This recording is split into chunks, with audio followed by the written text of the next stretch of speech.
Now, this Quran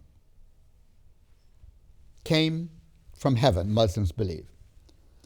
And it happens in a context.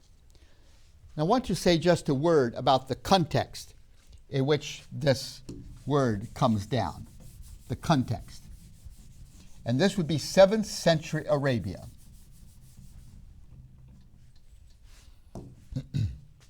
The first area of context is Christian.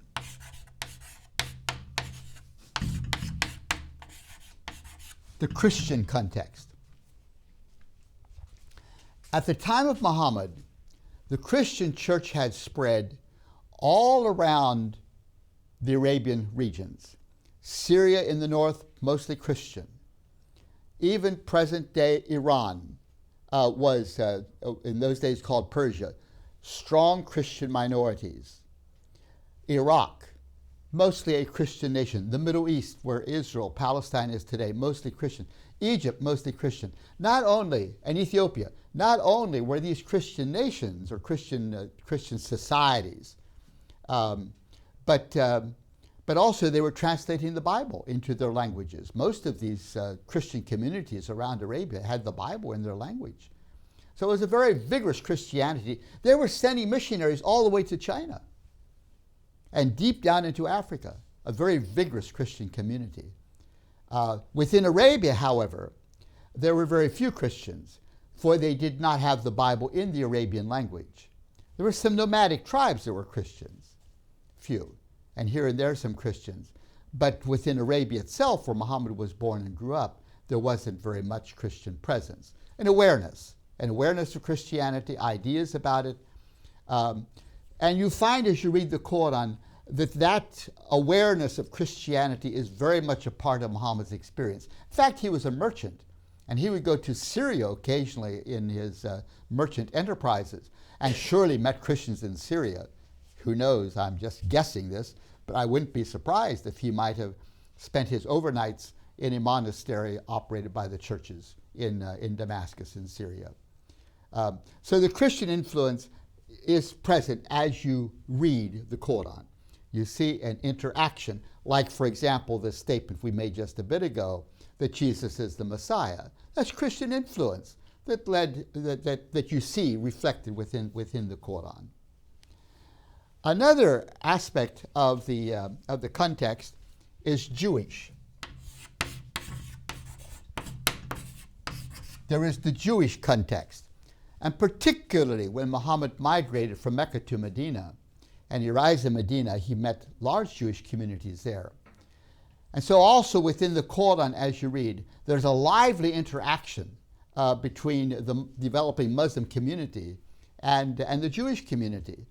In fact, there's more about Moses in the Quran than about Muhammad. Moses is a very prominent prophetic figure within the Quran. It's very significant Jewish influence. And many of the practices of Muslims seem to have entered into the community through Jewish influence. As, for example, Jews pray 3 times a day facing Jerusalem. Muslims pray 5 times a day facing Mecca. You know, this idea of bowing in prayer facing something somewhere. Jews towards the what had been the temple, and Muslims toward the Kaaba. That practice of bowing towards something. It's a Jewish practice, which became very, very Islamic. Another stream is the Hanif. The Hanif stream. The Hanif were people within Saudi Arabia, within Arabia, who worshiped the God of Abraham, whom they referred to as Allah.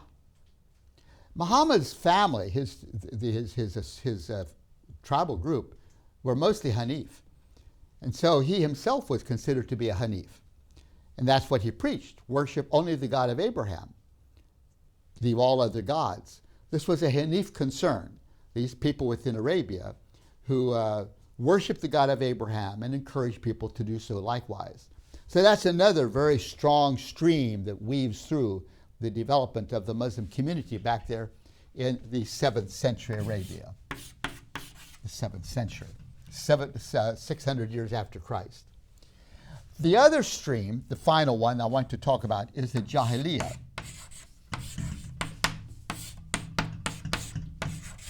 The Jahiliyyah are the polytheists. These are the people who worship many gods. And like I mentioned yesterday, within Mecca, in the Kaaba, there was 360 gods that were worshipped. So Mecca was a vigorously polytheistic city.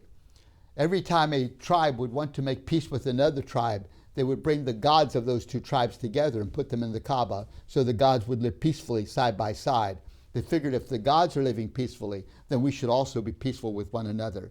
And they had regular pilgrimages toward the Kaaba. All of that sort of thing was polytheistic. Even the black stone was at the center of polytheistic worship, which then was reinterpreted as a sign of the Quran that God sent from heaven when the Muslims took over the Kaaba. So you have the polytheistic stream as well. And the Quran is very exercised about polytheism. The Quran is extremely forthright in its condemnation of polytheism. There's only one God, Almighty. All these gods are false, was the message that Muhammad preached with great fervor. And so you find this lively confrontation within the Quran against the polytheists and the assurance that if you practice polytheism, that's a sure ticket to final judgment at the end of the age. So you have all four of these streams. I think of it like a rope with strands of going within that rope, all woven together. The Christian, Jewish, Hanif, and polytheistic streams weaving together. And the Quran is a calling forth of a faith in only the Creator God, leaving all other gods, a call for living justly and righteously, which is in lively interaction and confrontation oftentimes with these other streams, sometimes incorporating aspects of these other streams, sometimes critiquing them. Now, if Baju Katerega, that wrote the dialogue with me, were here today, he would say, David, I want to make a comment. And this is what he would say. David, remember that the Quran is eternal, coming from the mother of the book that we talked about yesterday. And the Quran came down. It is tanzil,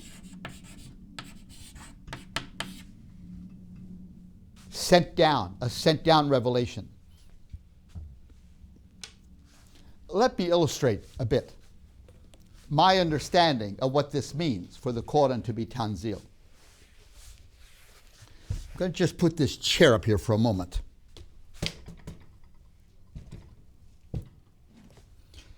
Now, it'd be good if a Muslim were here to respond to what I'm saying, but this is what I would understand Katerega to mean. And I've asked Muslims this occasionally, and they always say, yes, you understand it well.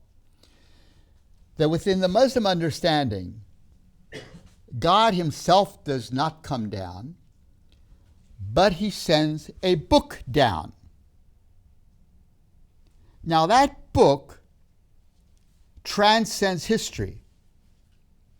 You see, it's very different than the Christian understanding, where God comes down and meets us. Yesterday we talked about root events that create an abiding astonishment. That's at the heart of biblical revelation, where God comes down and meets us, comes down and saves us, comes down and pursues us, inviting us into his kingdom to be his covenant people. God himself coming down as Savior. But within Islam, no, God does not come down. But what he does, because he's merciful, he brings and sends his book down. And that book that he sends down transcends the context. It transcends the context. So this Quran comes down, but it hangs above history. It encounters history, but it transcends history. That would be the Muslim understanding. And so when I talk about these four streams, as I have done, Katerega would say, I would strongly urge that we say, rather than that this is the context in which the Quran developed, and it represents a lively interaction among these various streams. David, I would rather you would say that this is the context in which the Quran came down, but the Quran itself was in no way whatsoever influenced by the context. It has come down from above. That, I believe, as I read and talk with Muslims, would be their understanding of the nature of revelation. It comes down superseding context. We strive to serve the contemporary Christian community with a variety of Christian educational and evangelistic resources. To see TVS Seminary's database, please visit tvsseminary.com. But for me, as one on the Christian journey, it's very helpful to look at Islam as a movement that develops within an Arabian context. I don't believe that it is an eternal book in the heavens that supersedes context. I don't see it that way. I believe that every word in the Quran is somehow a copy of a heavenly original. If I believed that, I would be a Muslim, and I've not been persuaded about that.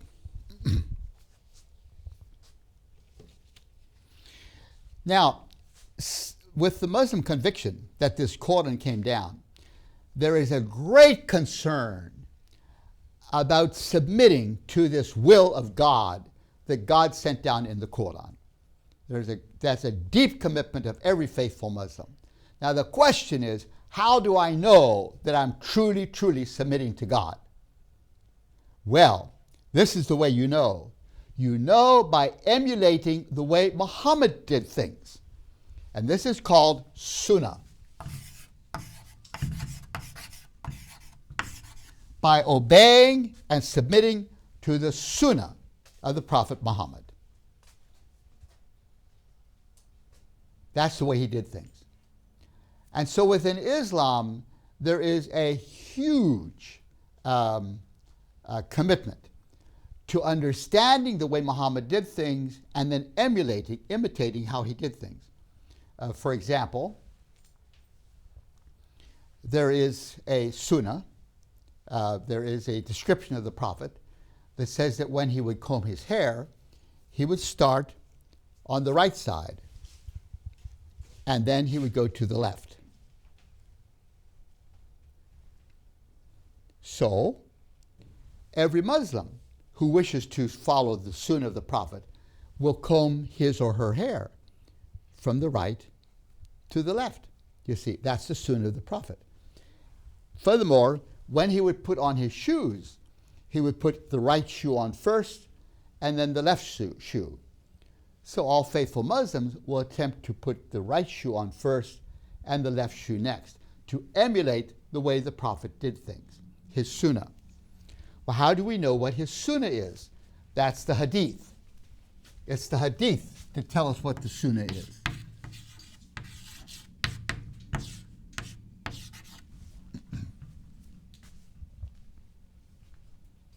The traditions. How did the traditions happen? Well, after his death, and people were becoming concerned about submitting to the sunnah of the Prophet, so that in every way they will truly submit to the teachings of the Quran, and Muhammad is seen as the perfect example of what that means. The scholars and the companions of Muhammad began to collect together sayings and actions that he did and form them into a tome. It took 200 years for this to take place. People would try to memorize and learn and investigate and travel and so forth, all doing investigations on stories about how Muhammad did things. And then these were formed together into a massive system of writings called the Hadith. So it took, as I say, 200 years for these Hadith to be formed. The most famous, I think, the most famous Hadith, there's several of these Hadith systems, but the most famous one is by Bukhari.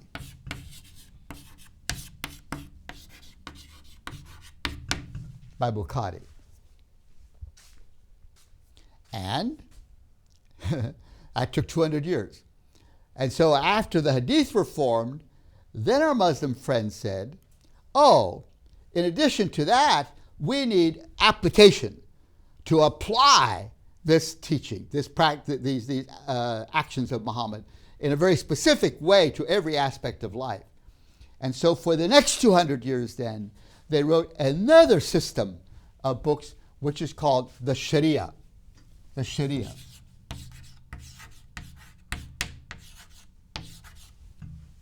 The systems of law. And so for our Muslim friends, you have three sources that guide and direct the way they shall conduct themselves. Primary is the Quran, and many little boys and girls around the world will memorize the Quran so that its teachings are incarnated within their souls. And then at the other level are the Hadith systems. These volumes of writings that describe how Muhammad did things, telling stories about what he said and what he did, so that they can submit to the Sunnah of the Prophet, emulate the way he did. And then at the outer layer, you have the Sharia systems, which are voluminous writings covering every area of life, drawing from the Hadith and from the Quran in passing on that instruction. So Islam is very much bounded by systems of law that help to define how one should conduct oneself in every aspect of life.